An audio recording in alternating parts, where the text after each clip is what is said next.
Hey, salut tout le monde, c'est Rudy, j'espère que vous allez bien. Aujourd'hui, on va parler du Redmi Note 9, dernier smartphone que j'ai reçu avec le Note 9 Pro, mais ça on en parlera dans une autre vidéo. Et on peut même faire un petit fight entre les deux smartphones, un petit versus. Si ça vous intéresse, n'hésitez pas à me le dire dans les commentaires, je pourrais faire une petite vidéo qui compare les deux smartphones si vous hésitez.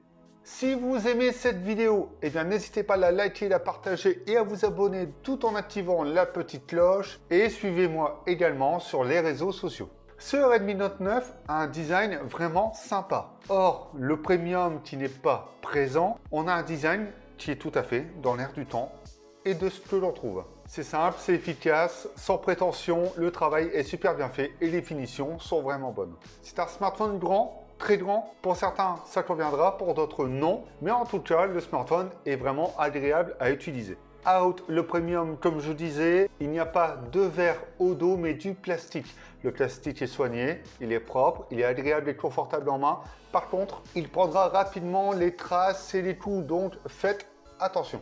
À l'arrière, on trouve ce module 4 caméras disponibles, mais également juste en dessous, le lecteur d'empreintes digitales. Ça crée une continuité noire au module photo. J'aime bien. Ça crée un effet de relief au module caméra et je trouve ça plutôt sympa. Par contre, celui-ci dépasse un petit peu trop. Je l'ai reçu en couleur vert bleu. Les reliefs sont sympas et c'est pas trop flashy. Les boutons sont plutôt accessibles. Enfin, si vous n'avez pas de petites mains. Il pèse 200 grammes. Ça reste encore raisonnable. Même si pour certains d'entre vous, ce sera un peu lourd. Et comme je disais, l'ensemble est propre et soigné. Sur l'avant, on retrouve cette petite bulle qui loge la caméra frontale qui se trouve en haut à gauche de l'écran. Celle-ci se fait oublier et on retrouve le sans bordure. Enfin, les bordures, on les voit quand même, mais ça reste homogène et le menton est un peu plus large, mais en soi, c'est pas ultra gênant. Surtout pour ce prix, il est commercialisé à 200 €. Du moins à partir de 200 € et ça reste vraiment raisonnable pour le prix. USB-C, prise jack, ça rendra certains heureux et il y a également une puce NFC. L'écran, on y vient tout de suite, écran IPS LCD 6.53 pouces en Full HD+.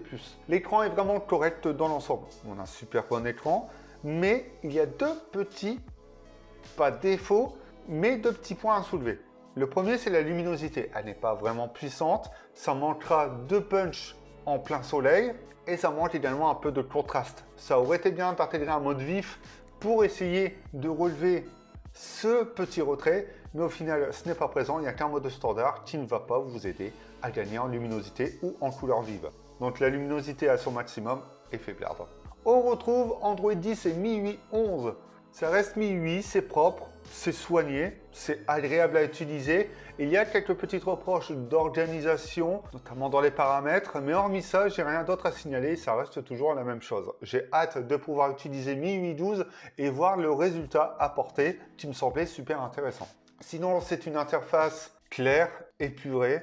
Il y a énormément d'applications Google préinstallées, plus que la normale, et il y a même, pour les appels et pour les messages, les applications de Google. Donc elles sont en masse et c'est même précisé sur la boîte avec le petit tac envers Huawei, bien gentiment. Et je trouve cette communication plutôt sympa et bon enfant, mais ça précise quand même que tout est dedans. Et même si les applications Google sont préinstallées en masse dedans, eh bien Xiaomi a su en jouer.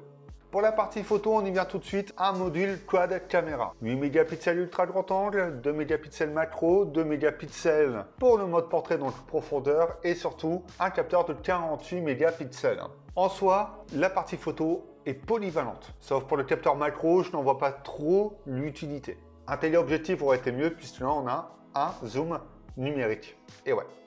Alors, les photos sont dynamiques, sont agréables à l'œil. C'est détaillé, c'est très légèrement saturé, mais ça va encore. Mais ce n'est pas trop vif. Donc en soi, les photos sont vraiment réussies. Et surtout, pour le positionnement tarifaire du smartphone, c'est vraiment bon.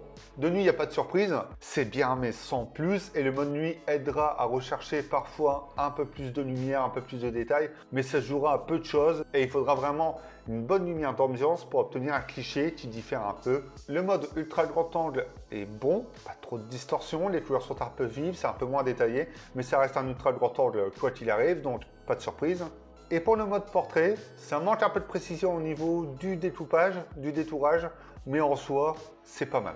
Sauf que la mise au point est parfois capricieuse, il faudra la faire manuellement ou vous éloigner un peu du sujet. de temps en temps.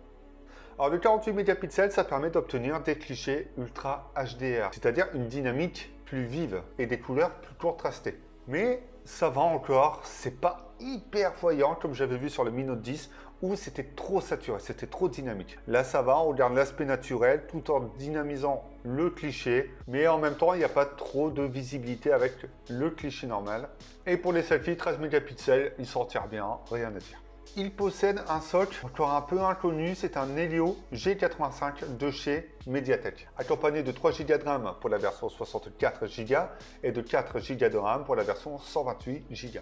En soi, tout tourne, c'est fluide, c'est réactif, même avec l'interface, il n'y a pas trop de soucis, mais j'ai vu quelques petites latences dans l'interface, dans la navigation ou même sur le temps de réaction lorsque l'on navigue. Il y a une petite fraction de seconde entre le moment où on appuie sur le tactile et le moment où il y a la réaction. Il y a les chargements, l'arrivée de notifications massives qui créent également quelques petits ralentissements. En soi, tout tourne, même les jeux 3D. Forcément, encore une fois, quelques petites latences. Et pour l'autonomie, très bon point, 5020 mAh. Le smartphone se recharge en 18 watts alors qu'il y a un chargeur 22,5 watts dans la boîte. On ne sait pas pourquoi, mais en tout cas, il n'accepte que le 18 watts. Et là, c'est le très grand bon point de ce smartphone. Une journée et demie assez facilement. Que ce soit une utilisation poussée ou légère, vous ferez votre journée quoi qu'il arrive. Commercialisé à partir de 200 €, ce smartphone est un excellent rapport qualité-prix. Si vous mettez un peu de côté les performances et la luminosité de l'écran, ce smartphone a pas mal de bons points. Surtout l'autonomie et le prix. Il est à la hauteur des attentes, c'est-à-dire c'est un smartphone qui ne vous lâchera pas, sur lequel on peut compter. Après, il y a le Note 9 Pro, lui c'est sûr qu'il sera bien plus performant, et encore une fois, ce ne sera pas le point ciblé par ce smartphone qui est grand public et qui est là pour concurrencer, apporte une proposition à ceux qui souhaitent un smartphone pile poil à moins de 250 €.